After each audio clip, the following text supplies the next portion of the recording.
Hi guys, this is Mike Smith for FilmBook.com, and I'm coming to you with a special New York Comic-Con edition of Gotham City's podcast. That's right, I was able to get into the Gotham panel today at New York Comic-Con, and I'm here to tell you all about what the cast said, what the crew said, and a little bit of a preview for tomorrow night's episode. So, let's go through it beat by beat. So the panel began with a preview for tomorrow night's episode of Gotham, which is entitled Arkham, so you kind of have an idea of where this episode's going to go. The episode began with a sizzle reel, so it started off with scenes that we kind of already had seen before, kind of like an extended previously on Gotham segment. And it picked up right where episode 3 left off, which is when Oswald Cobblepot showed up at the door of Jim Gordon's house. We saw about 3 scenes, and I'm going to stay away from spoilers here because the episode is airing tomorrow, but the scenes were good. You know, I enjoyed them. I've been very mixed on Gotham. If you've been listening to this podcast, you know that. But man, the 3 scenes they showed at Comic-Con were very solid. The first one was just Oswald talking to Jim and Barbara as he showed up at the door. It made for some delightfully awkward comedic moments. It was fun. It was interesting. Oswald Cobblepot is an interesting character, and it's a lot of fun to see that. The next scene they showed was Gordon and Cobblepot in an alley, kind of confronting each other. One of the things about this that I noticed is that Ben McKenzie as Gordon his voice, he's yelling at Cobblepot a lot, and his voice is sounding a lot like Christian Bale's Batman voice, which I'm sure that wasn't a conscious decision, but it came very close to, where's the trigger? And it's, it doesn't quite work as menacingly as he may want it to. After that confrontation, there's another scene with this mysterious stranger and this knife, and let's just say the person at the other end of this knife contraption is not, let's say, this person is not long for this world. And that was all they showed us. It pretty much comprised of the cold open of the episode, so I would say it was about 5 minutes worth of footage. And then after that, Eric Goldman from IGN.com came out. He was the moderator of the panel, and he's been a pretty big champion of Gotham from the start, so it was cool. And I like Eric Goldman. I enjoy a lot of his writing. And he introduced the cast, and everybody. Most of the major players were there. Danny Cannon was the first one introduced. He's the director of the pilot and also an executive producer on the series. After him, Ben McKenzie came out. Jim Gordon, Donald Logue, who plays Bullock, Robin Lord Taylor, who plays Oswald Cobblepot, and that got the hugest applause. Robin Lord Taylor has really struck a chord with the Comic-Con audience. Now, I've been saying before that, I've not been crazy about Gotham so far. It's only 3 episodes in, so I want to give it some time, but it does have problems, and I think it has a lot of problems. But I do like Robin Lord Taylor's portrayal of Oswald Cobblepot / the Penguin. The audience, though, went nuts for him. Like, he is easily the breakout star of that show if this show becomes like a huge hit. Also, Sean Pertwee was the next one. He plays Alfred, and Erin Richards, who plays Barbara Gordon. Now, the cast all got a warm reception. Everybody seemed kind of really into it. And obviously, this is Comic-Con. These are people who are obsessed with Batman, who love Batman. There are a ton of Batman cosplayers in the audience, a lot of Batman villains. Actually, before the panel, the MC had like a bunch of different people dressed as Batman villains like come up to the stage and like take pictures and stuff, which was fun. But let's get into what they were saying about the show. So it started with Eric Goldman and kind of asking the cast and crew each question. It kind of went down the line, and Danny Cannon basically said, about the show, that it's about when the lunatics run the asylum, the strongest lunatic will win. Which is an interesting concept. He's saying that the people in Gotham are insane, like they're nuts, like especially the villains, obviously. Danny Cannon made it clear several times, actually, that the show took a huge amount of influence from everything that came before. Now, when I first started reviewing Gotham, I said it was a lot like the Nolan films in sort of aesthetic, but as has been pointed out to me, and as the show has kind of played out over the last 3 episodes, it seems like it's more in line with the Tim Burton films. as well as Batman the Animated Series in that kind of sort of down-to-earth, gritty style, but still kind of outlandish. I think the Balloon Man episode was the one that kind of showed that off to me. And so the panel went on. It was kind of like an average, like, it was a press panel. There was a lot of stuff that you kind of expect to hear. Sean Pertwee talked about Alfred's bad parenting skills, which was funny. That's something that's sort of not really been addressed in the show, but I think in my second episode of Gotham podcast, I discussed, like, this seems weird that he's, like, not great at this, like, just the jarring juxtaposition. But apparently that gets developed more, so that's nice. Erin Richards said of her character, Barbara, that she already senses that something's not right with James Gordon. She had a great quote, which was, everything between Barbara and Jim is all normal relationship stuff, but it's heightened because this is a comic book world. We're in Gotham. Ben McKenzie on playing Jim Gordon, his take was he can't do a terrible impression of Pat Hingle and Gary Oldman, previous people who played Jim Gordon. He talked at length about, finding his own interpretation of the character, and I think it was interesting. That question was brought to the other cast members as well. Robin Lord Taylor cited, that he had seen Batman Returns hundreds of times before getting cast in this role. And he also cited the Adam West series. But he did stress that this is sort of his own take on it. Later on in the panel, they actually asked him, this was part of the audience Q&A, he was asked how he kind of came to the role, like what he brought to it, what his audition process was like. And he said that he had no idea that he was auditioning for the Penguin until the night before the audition, which I thought was interesting. The project was secret. The names were fake. He had no idea. And then he got the call the night before that it was Penguin, and he, brought what he was already going to be doing into the role. And he says it was the easiest audition process he ever had. The person running the audition said that was fantastic, and they got a call like the next day to come to L.A. to do some screen tests with Ben McKenzie, and that's like incredible. And really, I mean, I said this earlier, but the audience response to this guy was insane.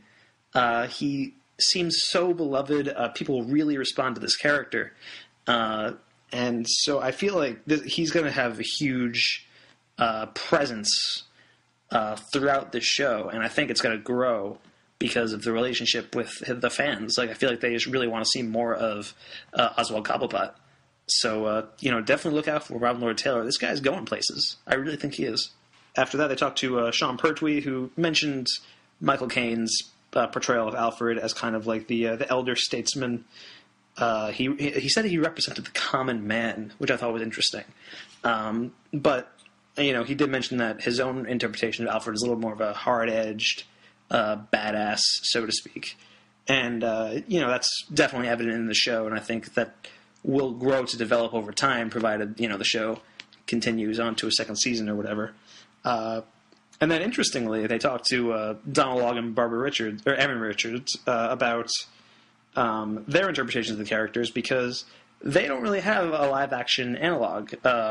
Erin Richards' role, Barbara, was in the Nolan Batman films, but it was a very small role.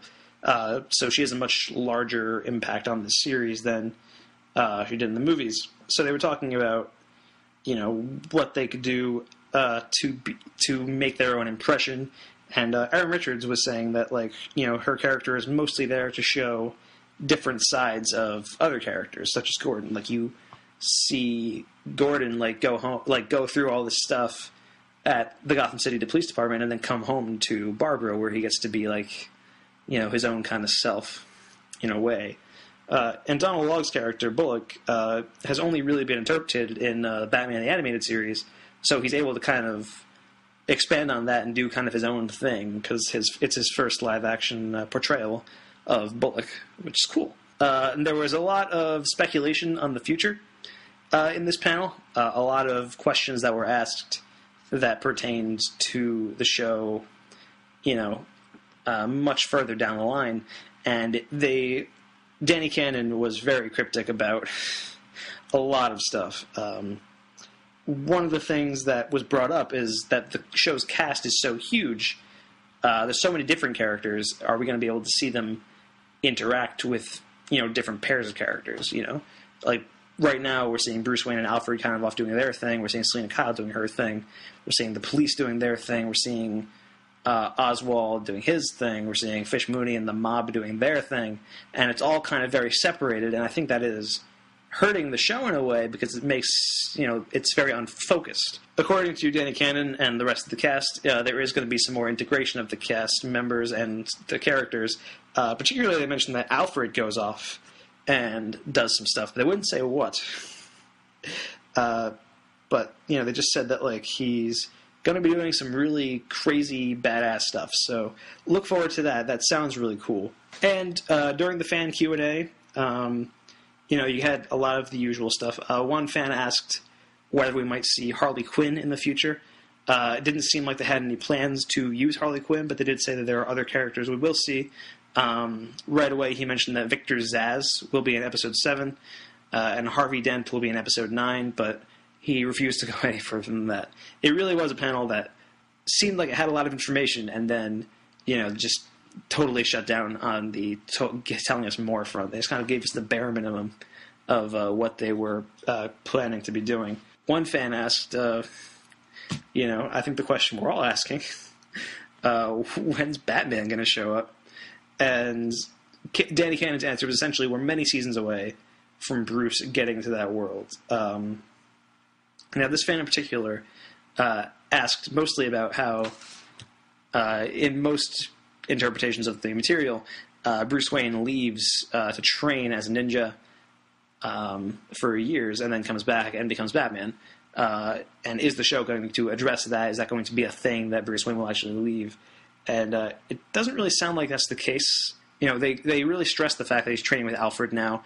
And they mentioned actually an interaction that will be later in the series. I think they said it was in Episode 8, where Bruce is going to say to Alfred, I'm angry all the time. Will that ever stop? And Alfred will say, I don't know. And Bruce says, will you teach me to fight? And so it sounds like they're really going to emphasize Alfred training Bruce instead of, Bruce leaving to become a ninja and then becoming Batman. They really stress that Alfred is more of an enabler than they've let on previously. When speaking about the inspiration for the look of the show, and it's aesthetically pleasing, and it is a very aesthetically pleasing show, how does it inform Gotham? And they talked about the city of New York, really. They talked about how it was in the 70s and 80s. Danny Cannon name-checked a couple of great directors, Sidney Lumet and William Friedkin, and trying to imitate kind of their own, sort of corrupt thriller style.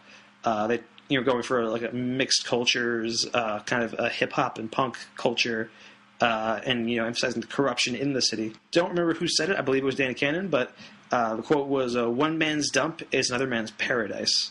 And this is that's kind of the core idea of what Gotham is about. Gotham is this seedy, rundown city, but you can really thrive there if you try to. And finally, they kind of ended the panel on a pretty fun note.